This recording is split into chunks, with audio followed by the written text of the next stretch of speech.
1. Evocação. Resposta. Estou aqui. 2. Conhecemo-nos de nome, se não de fato, e embora nunca tenha me visto, consegue me reconhecer? Resposta. Muito bem. 3. Já veio me visitar depois que morreu? Resposta. Não, ainda não, mas eu sabia muito bem que você ia me chamar. 4.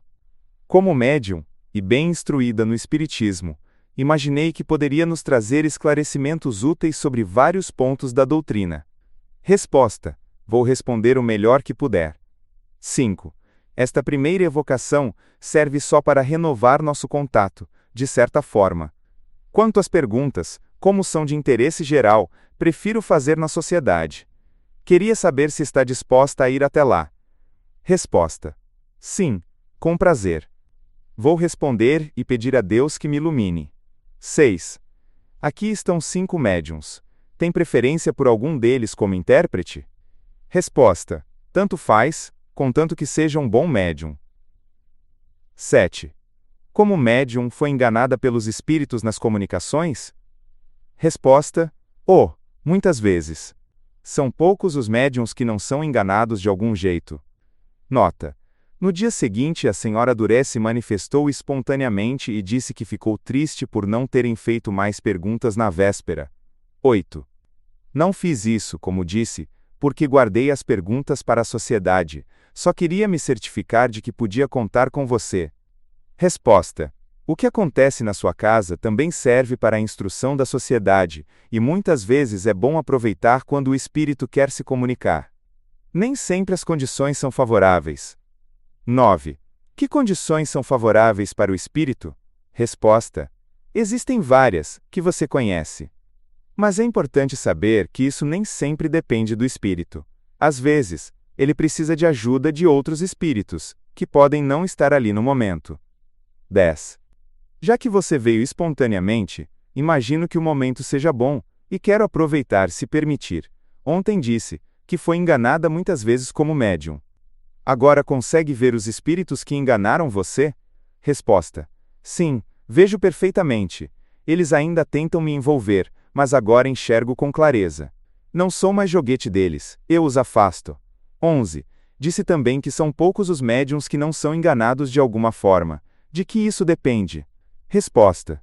Depende muito do médium e da pessoa que faz as perguntas. 12.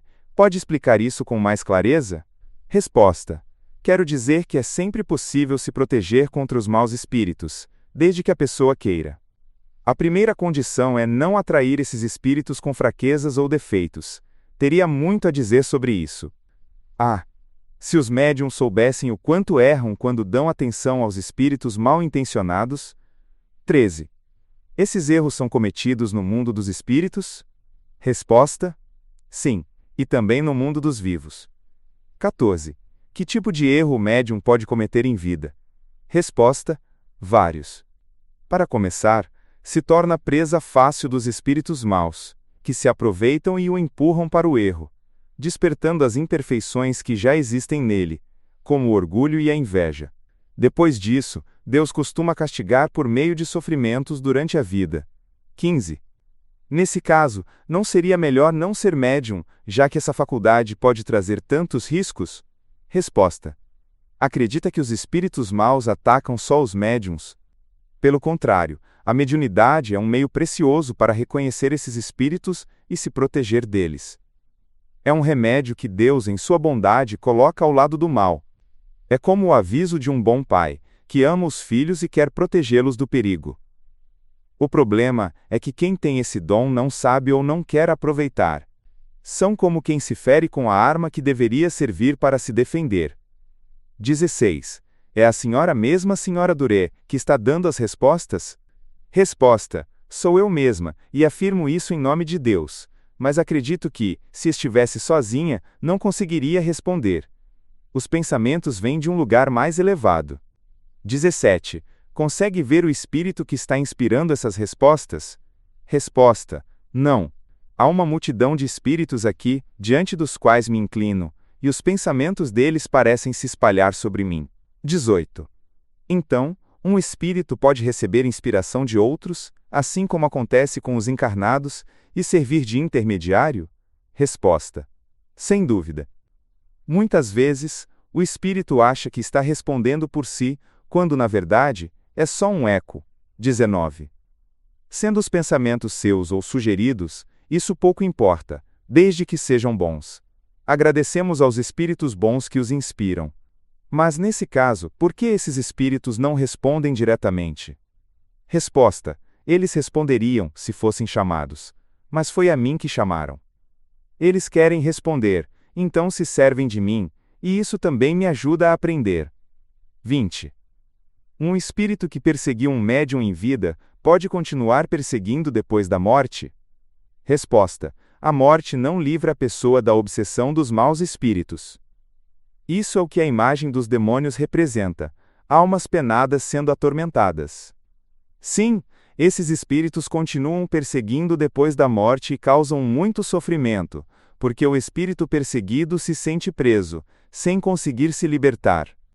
Por outro lado, quem conseguiu se livrar da obsessão durante a vida se torna forte, e os espíritos maus o encaram com medo e respeito. Encontraram o próprio mestre. 21. Existem muitos médiuns realmente bons, no sentido completo da palavra? Resposta: não faltam médiuns, mas os realmente bons são raros. Acontece o mesmo com os médicos. 22. Como reconhecer se as comunicações de um médium são confiáveis? Resposta: as mensagens dos bons espíritos têm um caráter que não engana, desde que a pessoa se dedique a estudá-las. Quanto ao médium, o melhor seria aquele que nunca foi enganado, pois isso mostraria que só atrai espíritos elevados. 23. Mas há médiuns com boas qualidades morais que mesmo assim são enganados, não? Resposta: sim, os maus espíritos podem tentar enganar, e conseguem quando o médium é fraco ou confia demais. Mas isso não dura muito. Se houver boa vontade, os espíritos bons vencem com facilidade. 24. A mediunidade independe das qualidades morais do médium? Resposta: sim. Muitas vezes, é dada com força até a pessoas viciosas, para que elas tenham a chance de se corrigir. Os doentes precisam mais de remédio do que os saudáveis. Os espíritos maus às vezes transmitem bons conselhos sem perceber, porque os bons espíritos os obrigam a isso. Mas essas pessoas não aproveitam os conselhos porque, por orgulho, não os reconhecem como lições para si mesmas. 25. Espíritos bons podem se comunicar por intermédio de médiuns maus? Resposta: às vezes, sim. Mesmo médiuns imperfeitos podem receber boas mensagens que vêm de espíritos elevados. Mas, quanto mais belas e sábias forem as mensagens, mais culpa o médium tem por não aproveitá-las. Ah, sim. Eles são muito culpados, e vão sofrer bastante por tanta cegueira. 26. As boas intenções e qualidades de quem faz as perguntas podem afastar os maus espíritos, mesmo quando o médium não é ideal, e garantir boas comunicações? Resposta: os espíritos bons valorizam a intenção. Quando acham que será útil, podem usar qualquer tipo de médium, conforme o objetivo. Mas, em geral, as mensagens são mais seguras quando o médium tem qualidades mais sérias. 27. Já que ninguém é perfeito, então não existe médium perfeito?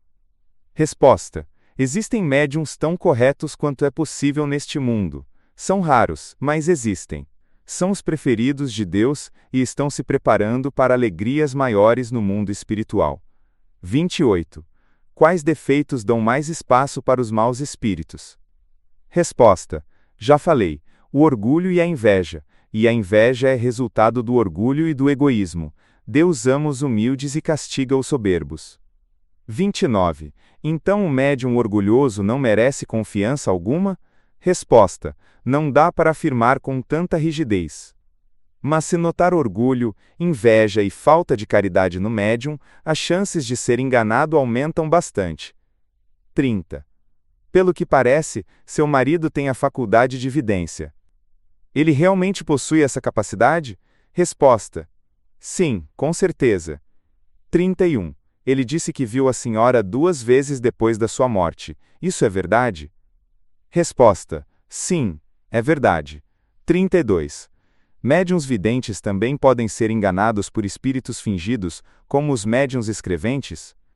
Resposta: são enganados com menos frequência do que os escreventes, mas também podem se enganar com aparências falsas, quando não estão inspirados por Deus. Na época dos faraós, no tempo de Moisés, os falsos profetas faziam milagres que enganavam o povo, não? Só Moisés não se enganava, porque recebia inspiração divina. 33. Pode descrever agora o que sentiu ao entrar no mundo dos espíritos?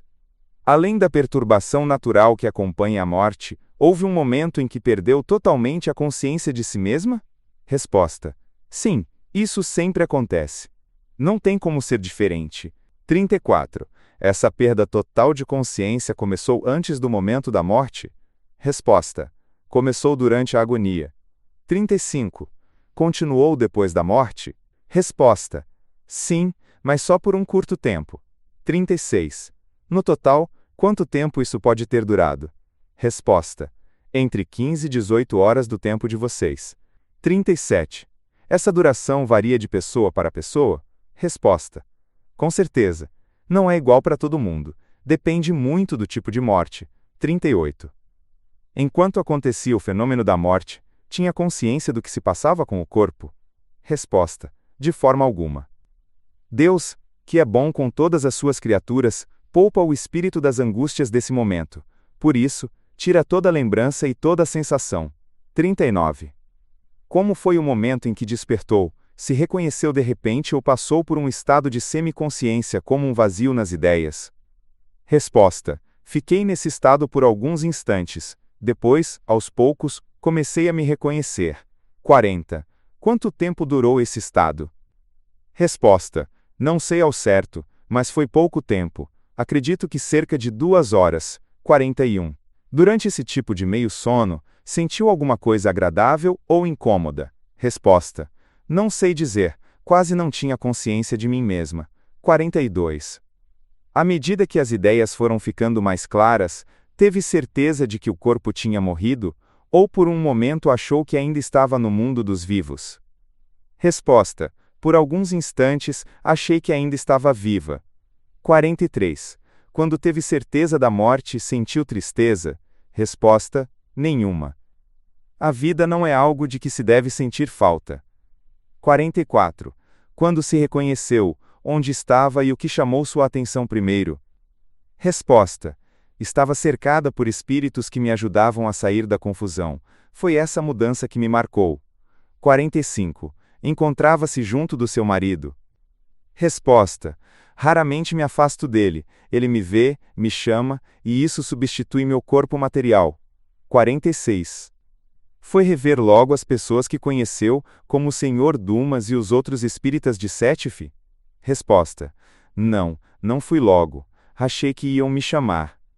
Ainda fazia pouco tempo que eu os tinha deixado, mas encontrei alguns que conhecia e que não via havia séculos. Eu era médium e espírita. Todos os espíritos que eu havia chamado vieram me receber. Isso me emocionou muito. Se soubesse como é bom reencontrar os amigos neste outro mundo. 47. O mundo dos espíritos lhe pareceu estranho e novo? Resposta: oh sim. 48. Essa resposta nos surpreende, porque não é a primeira vez que esteve no mundo espiritual. Resposta: não há motivo para surpresa. Eu não estava tão adiantada como agora, e além disso, a diferença entre o mundo dos corpos e o dos espíritos é tão grande que sempre vai causar espanto. 49. Pode explicar isso melhor? Essa surpresa não vem do progresso que o espírito faz cada vez que retorna ao mundo espiritual, trazendo novas percepções que o fazem ver tudo de outra forma? Resposta: é exatamente isso. Eu disse que antes não tinha o mesmo grau de evolução que tenho agora. 50. Como avalia agora as comunicações que são recebidas em Sétif? São, no geral, melhores ou piores? Resposta: são como em qualquer lugar. Há boas e más, verdadeiras e falsas. Muitas vezes tratam de assuntos pouco sérios ou não bem compreendidos. Mas não fazem isso por mal. Vou tentar corrigi-los. 51. Agradecemos pela presença e pelas explicações que teve a bondade de nos oferecer. Resposta: também agradeço por terem pensado em mim.